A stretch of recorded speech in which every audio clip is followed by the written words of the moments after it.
All right, good to see everybody tonight for Bible study on Wednesday night. And we're online tonight. Had a lot of rain today out here in the Culleoka area. And so praise the Lord for that. And no bad storms, just a lot of good rain. And let's start with a word of prayer. Dear Lord, thank you so much for this evening and the opportunity to rightly divide your word, to open the Bible to us tonight, take the scales from our eyes like you did for Paul, open our ears so that we can hear, open our hearts so that we can feel, open our minds so that we can understand. And we ask you to lead it tonight and make it fruitful, Lord, in Jesus' name. Amen. We're in John chapter 2, very familiar story, Jesus' first miracle. And I figured this was appropriate, seeing as though it was Mother's Day week, to talk about motherly guilt a little bit. And we're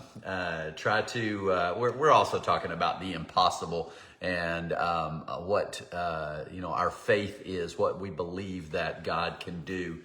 And so it is very much, if we pick up in chapter 2, verse 1, it says, "On the third day, a wedding took place at Cana in Galilee.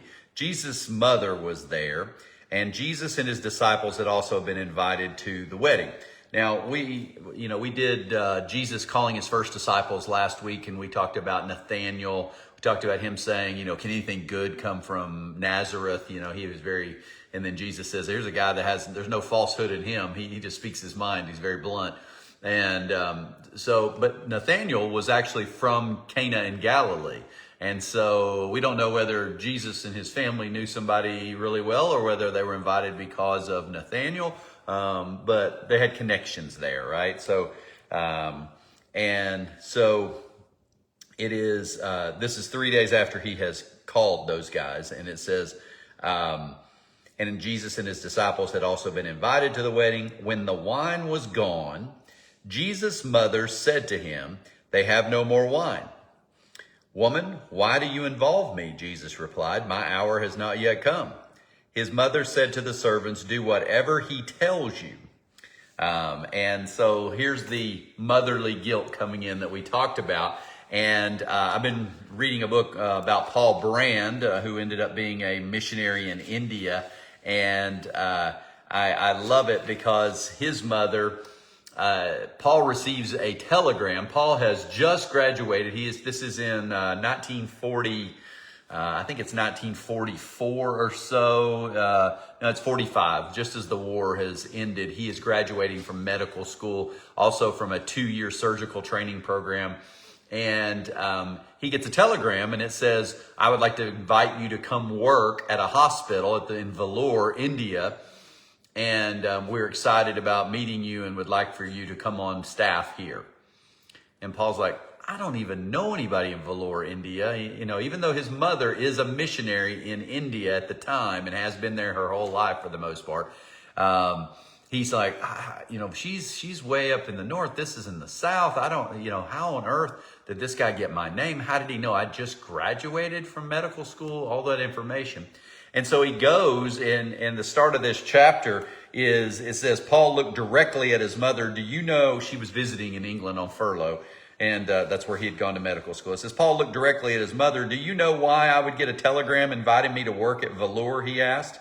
"If I remember correctly, that's a Christian hospital in southern India, isn't it?" His mother nodded enthusiastically. "What a wonderful opportunity!" she exclaimed. "Yes," Paul said, "but how do they even know I exist?"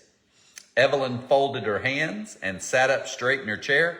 "Well, I did pass through Vellore on my way back to England, and I might have told Dr. Cochrane that my son had just earned his Royal College of Surgeons credentials. You know, Paul, it's a wonderful hospital. It'd be perfect for you and Margaret, if the Lord wants you there, of course," she added. Paul sighed. Right? This is how moms work at times. Getting involved in your life, whether you want them to or not, really putting it to you. I grew up, I've shared the story of my grandmother, she would, when my cousins and uncles and aunts would all come into town in the summertime for vacation or at Christmas time for the holidays, they would all go, "Hey, let's go out to eat. Let's go do something fun, all of us together." And, she would be like, my grandmother would go, I'm not feeling well. You guys go without me. It'll be okay. I'll stay here and have some broth. And they're like, no, Mom, come on, go with us. Come on, we want you to go. We'd love for you to go. She'd be in the bed with the covers pulled up to here. She's like, no, no, I'm not going to be able to go. It's just, I got a lot of things going on. I got some laundry I need to do. And, there's all those kind of things. And they would beg and plead and everything. And then finally they would go, okay, well, Mom, I guess we'll go without you, but it's not going to be the same without you there.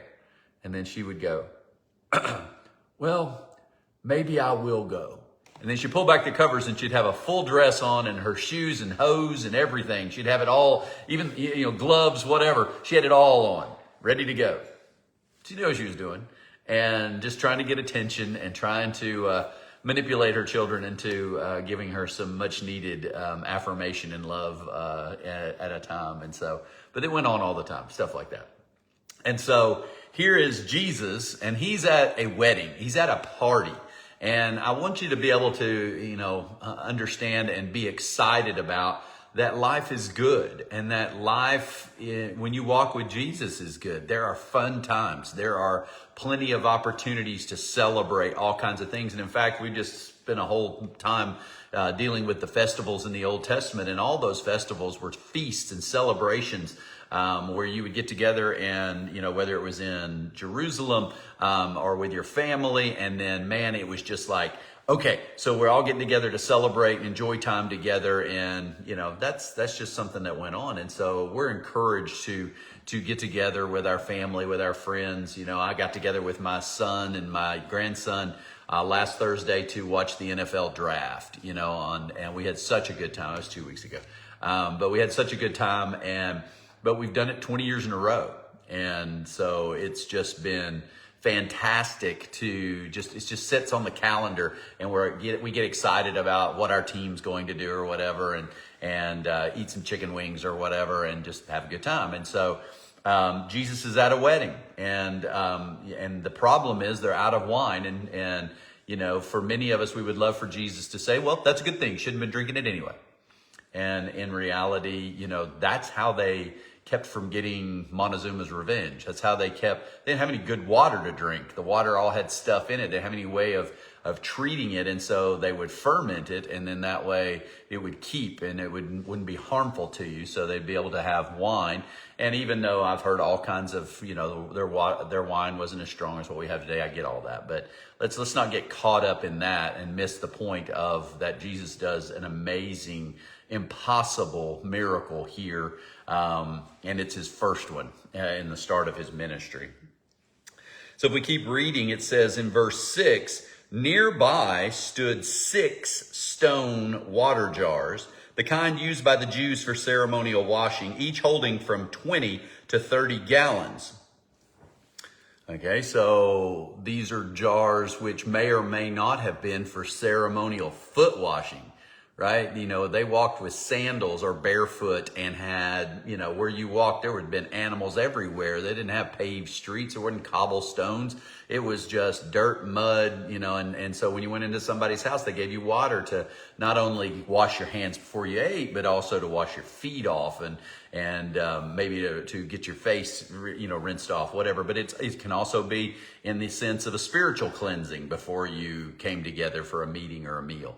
And so there's that part going on, but it can get more and more disgusting as you think about it, right? That people are washing off with it, whether they're just ceremonially throwing it on their face, or doing their hands like Pontius Pilate, or whether they're actually washing the gunk off of their feet.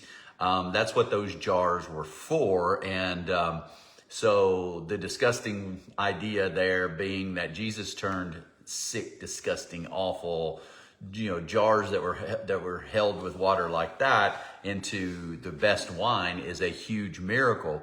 Well, for Paul Brand, his family, his dad was a missionary, mom and dad both in India, and he was a medical doctor and preacher in India. And so he always wanted Paul to follow in his shoes. And Paul said, there's absolutely no way that I will ever be a doctor. And the reason is that Paul at 6, 7, 8 years old would help and assist his dad in certain procedures in India That's where Paul grew up until he was 8 years old. And so before he was sent to boarding school in England. But his dad did stuff like, somebody would come in and have an ulcer on their arm and, place a sore. And his dad would start treating it and fiddling with it. And then he would be able to get a worm to stick its head or tail out of the skin. And then he would grab it with a pair of needle nose, right? That's not a medical term, of course, but he would grab hold of it and then start rolling it. And he would roll sometimes out 3 feet of worm out of these people because their water was so infected, and there were just lots of different kind of parasites that lived in their body. And Paul saw that when his dad was doing that kind of stuff. And then if you had a place that got infected, and he said there was one man whose leg got infected, and he said his dad had to, not suture it, but cut it open, slice it open to drain it. And Paul said, my job was to empty the buckets of pus. Ooh, yuck, right? I mean, I'm sorry, it's dinner time. I'm giving you Bible study. This is disgusting. But Paul would say things like, no, I don't want to be a doctor. I don't want to treat open sores on people that are infected with green stuff and whatever. And the idea being that Jesus is sitting there and he's at this wedding, and he doesn't want to do this miracle per se. His mother is involving him in this. And so he says, see those jars over there. And then it says, nearby stood 6 stone water jars, the kind used by the Jews for ceremonial washing, each holding from 20 to 30 gallons. Jesus said to the servants, fill the jars with water, so they filled them to the brim. Then he told them, now draw some out and take it to the master of the banquet. They did so, and the master of the banquet tasted the water that had been turned into wine. He did not realize where it had come from, though the servants who had drawn the water knew. Then he called the bridegroom aside and said, everyone brings out the choice wine first, then the cheaper wine after the guests have had too much to drink, but you've saved the best till now. Now notice, for this miracle to work, Jesus says to the servants, this is really cool, the people behind the scenes, the people in the know, right? They're the only ones that know what's happening here. And so they're the ones that are getting the benefit spiritually of the miracle, because they see that Jesus is the Son of God, which is really cool, that they're on the inside, right? That this is not something you purchase or something by your birthright, that you're the only ones that get to experience Jesus and his miracles. He is at the lowest rung right here, and these are the servants. And he says, you go do this, and then this is going to happen. And they have to go do it. What I mean by that is the miracle doesn't happen unless they go fill the water jars and draw it out. There's two-step process that has to happen there. And they are obedient. And because they are obedient, does it say they drank all they wanted? Sat back in the broom closet back there by the dumbwaiter, and they drank all they wanted. Does it say that? Nope. It says the people at the wedding drank it all, right? That they were the ones drinking this. So they're not benefiting per se from this, but they're getting to watch water turn to wine by the Son of God. And so they do it. They're obedient. And because of their obedience, somebody else, and that somebody else would be the person that's having the wedding. And so when we say that, I don't want you to think that the person holding this wedding, which, by the way, a wedding would last 7 days. So if you want to sit here, I've got a son and a daughter still to get married. I don't want it to last 7 days. Can't afford it to last 7 days, right? And that's what we kind of imagine here, is that they run out of wine. Because when you have an open bar that's free, what tends to happen? What do your friends tend to do, and family members and acquaintances? It all gets drunk. And so here they are, and it's an embarrassing situation.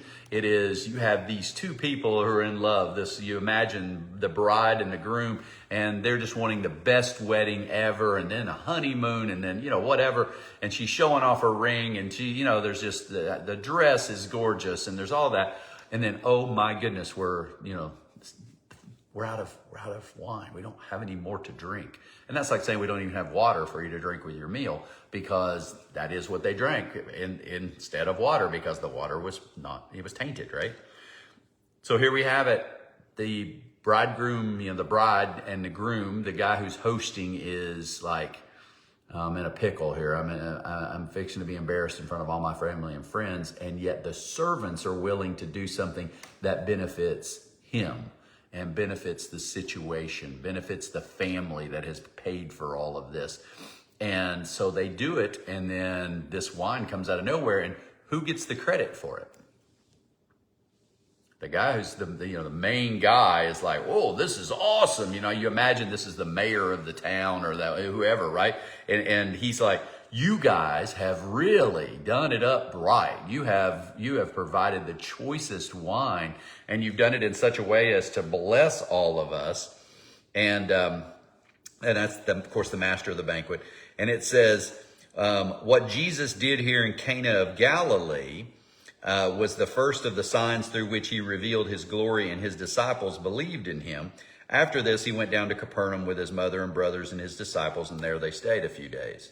So nobody at the wedding is going, "Give me a J, give me an E, give me an S, give me a U, give me an S. Jesus, yeah, water to wine, water to wine." No, they're not doing that. The only people that know are the servants, and Jesus' mother's assuming that he's going to do it.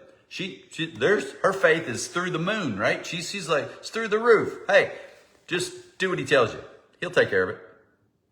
And so she's not surprised, but she knows who did it. She knows who provided the wine.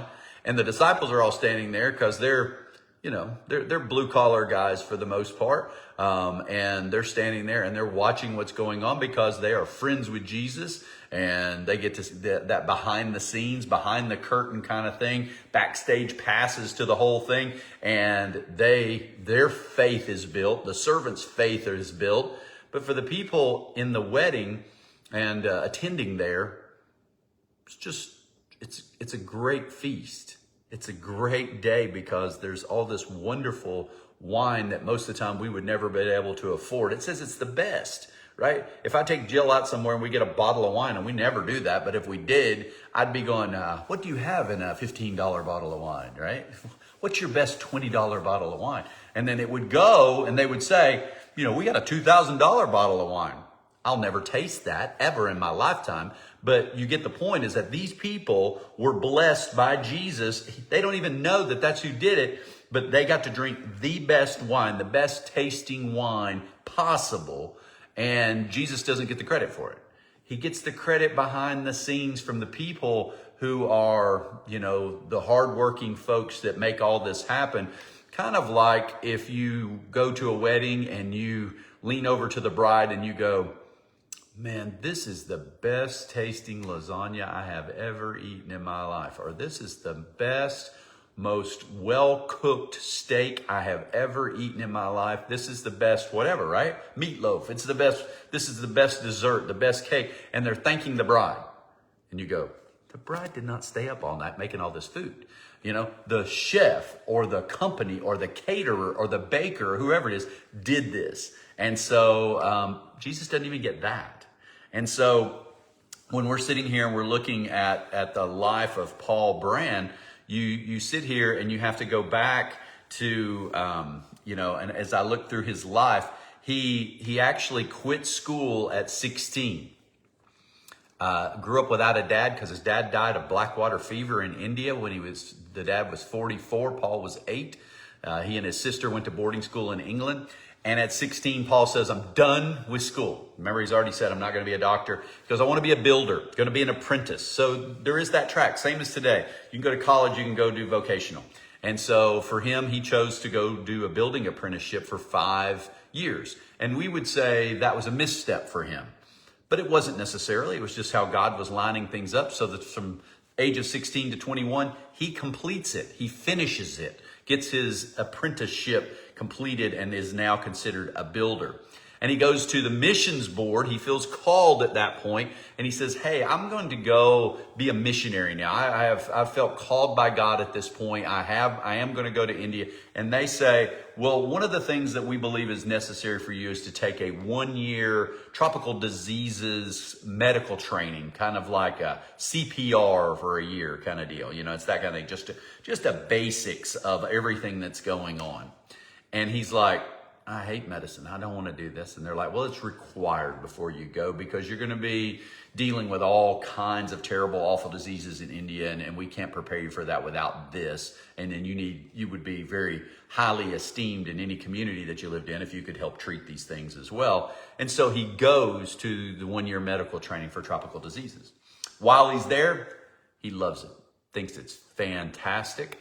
And actually he is just blown away by this. And so after the first year, and I hope you can see that the providential hand of God, you know, Jesus is changing water into wine, which is an impossibility, right? On a moment's notice. You know, people are dancing to Earth, Wind, and Fire out there, and Jesus is behind the scenes going, you're out of stuff to drink. Okay, here, let's turn this water. Go fill this up with water. We'll turn that into wine on a moment's notice. And oh, by the way, the people standing there are going, that water's got a lot of stuff in it. We ferment it it takes time to ferment, kill off all that stuff. And he's doing it like this. So I hope you can see the hand of God moving there.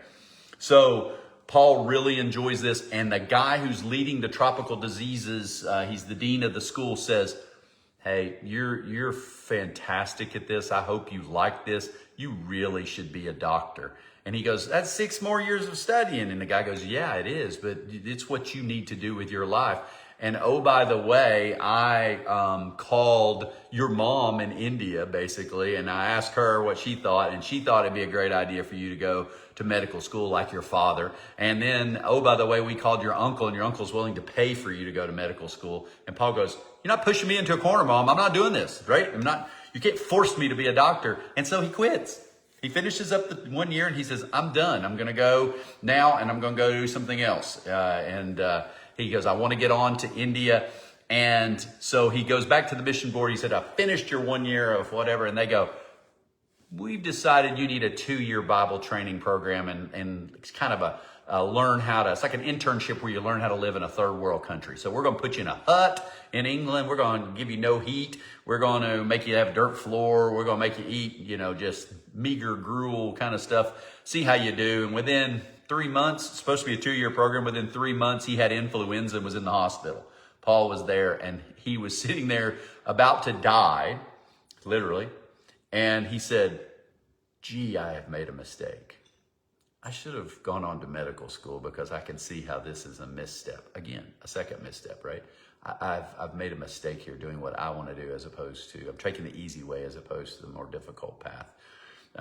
And so he goes to medical school, gets in the first day that he walks in, they call his name, Paul Brand, and he's sitting next to Margaret Berry at their chemistry table, 2 people per table. And so who do you think Margaret Berry turns out to be?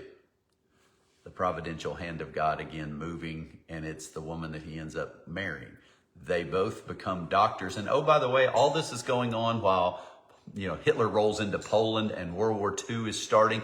All this is happening as the Depression is starting to end. And it is just unbelievable to me that, it says that they studied medical stuff during the day, and then they treated wounded patients at night because the Nazis were bombing London. And so you have Paul going on now, and in his that's about his 3rd year when the war starts. And so I'm trying to read my notes here just to make sure I don't leave anything out. They get evacuated out of London, and he goes to live with a lady in Cardiff, just outside of London. And that lady won't take his rent money because his mom is a missionary in India. Again, God working, and this lady becomes a supporter of his later on.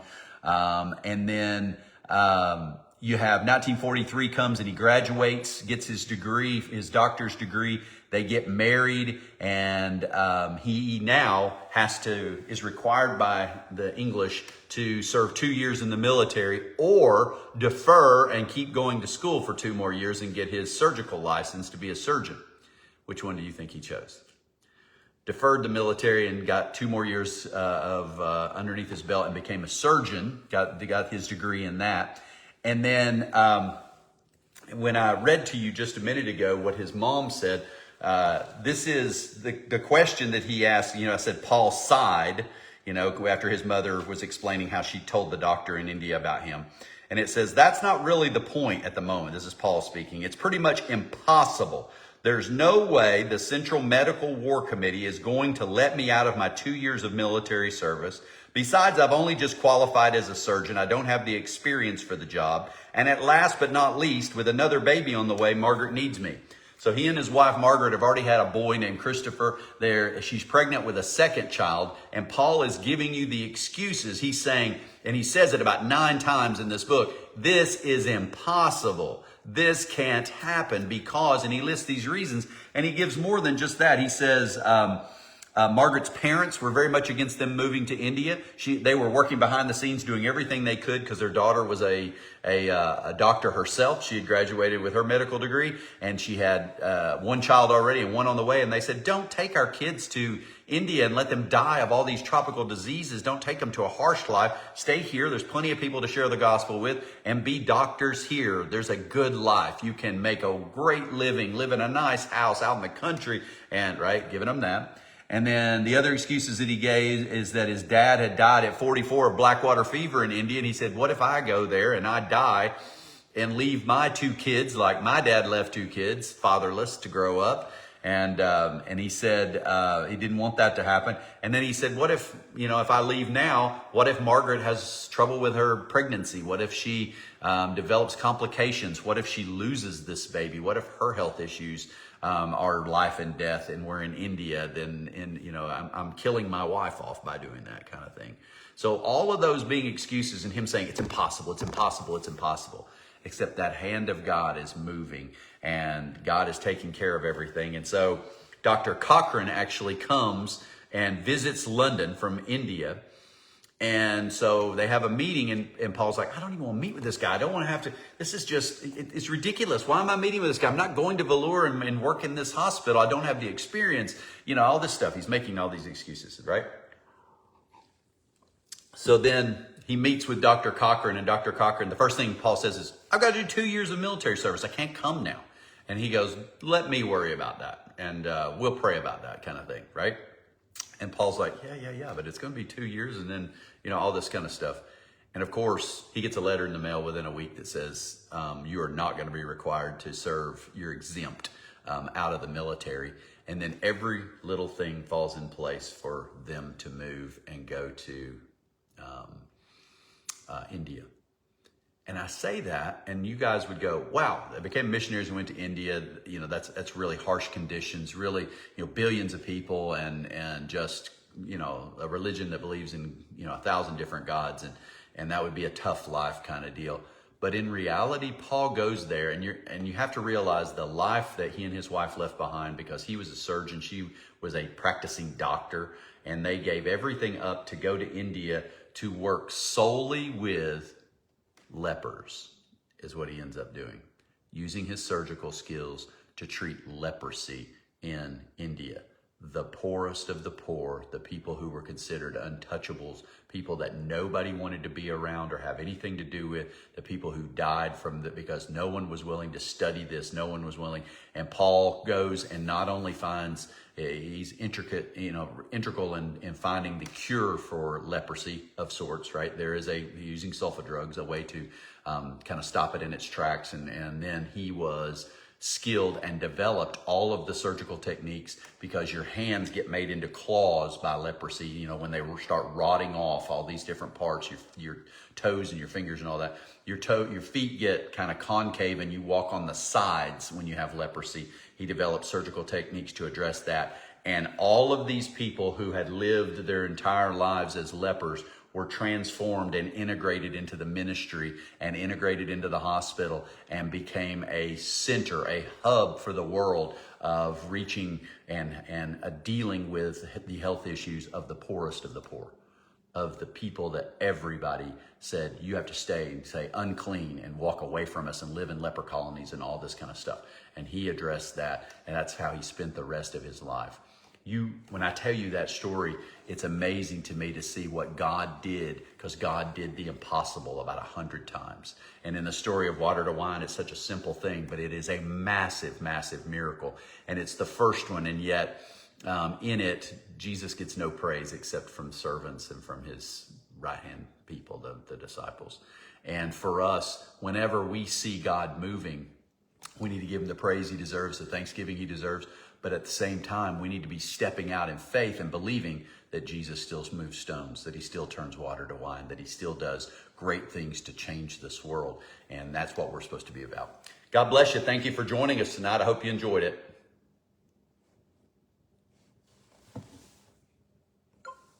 Thanks, Chris.